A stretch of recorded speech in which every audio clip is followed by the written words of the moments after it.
Someone tell me, right? Why do people use long words? Okay, stop. Hear me out, right? I'm not against people using long words altogether, right? I just feel that some people use long words purely because they think it makes them sound smarter. And that it somehow makes whatever point they're trying to make even stronger. Alright? It doesn't. It doesn't, alright?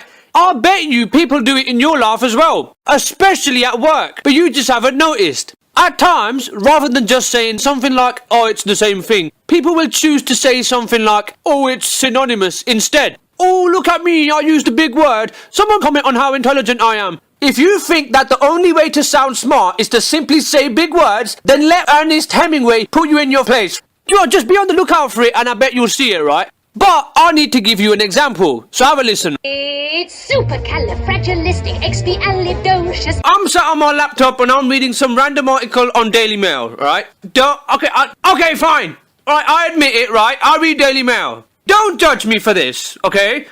Alright, but anyways, the guy who wrote the article is giving a lecture to some guy who must have done something really serious, like some really serious crime or something. During the lecture, right, he says, but it is unspeakably vile, blah, blah, blah, blah, blah, right, get on with it, mate.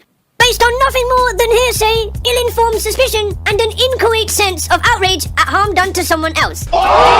Listen, author of this article, why are you talking like that, mate? You know you don't talk like that in real life, nor does anyone. Listen to this guy, man. This guy's trying so hard to sound smart, right? But it just ends up making him sound stupid instead. Let me explain why. Even though the sound of it is something quite atrocious. He used the word inchoate.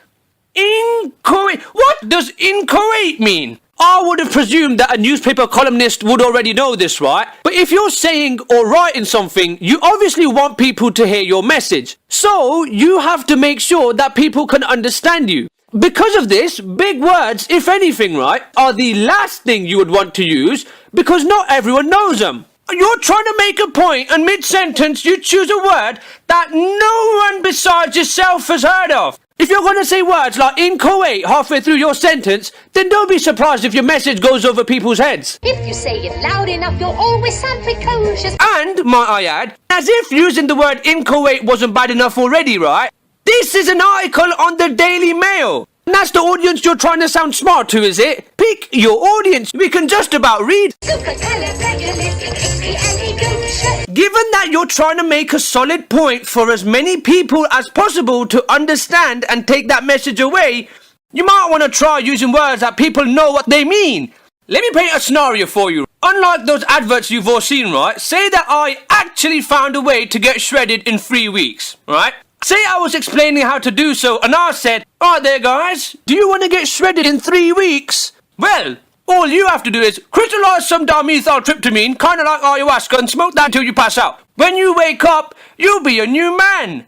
Do you see what I'm saying, right? Big words and I've lost you. The biggest word you ever heard, and this is how it goes. So do you see how stupid this mentality of trying to crowbar in big words makes you sound? You might be trying to sound smart by saying your big words, right? But it can make the message you're trying to get across not get across. Like last year, right, I was trying to get my teaching qualification to be a maths teacher, right? One of the points of this course is to tell new teachers how to teach kids, okay?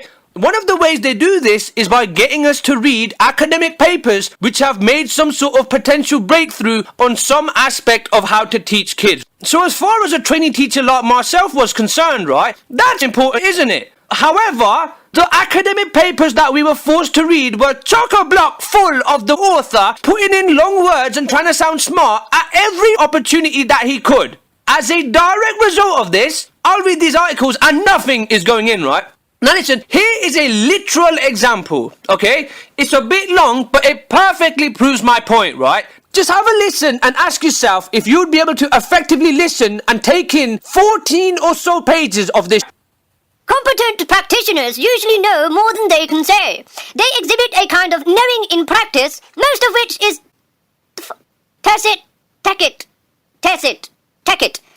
Indeed, Practitioners themselves often reveal a capacity for reflection on their intuitive knowing in the midst of action, and sometimes use this. Okay, stop. No. Stop right there, mate. What are you talking about, man? He's too focused about sounding smart that he's written a piece of English that no one can understand, right? You are trying to get across a message, alright?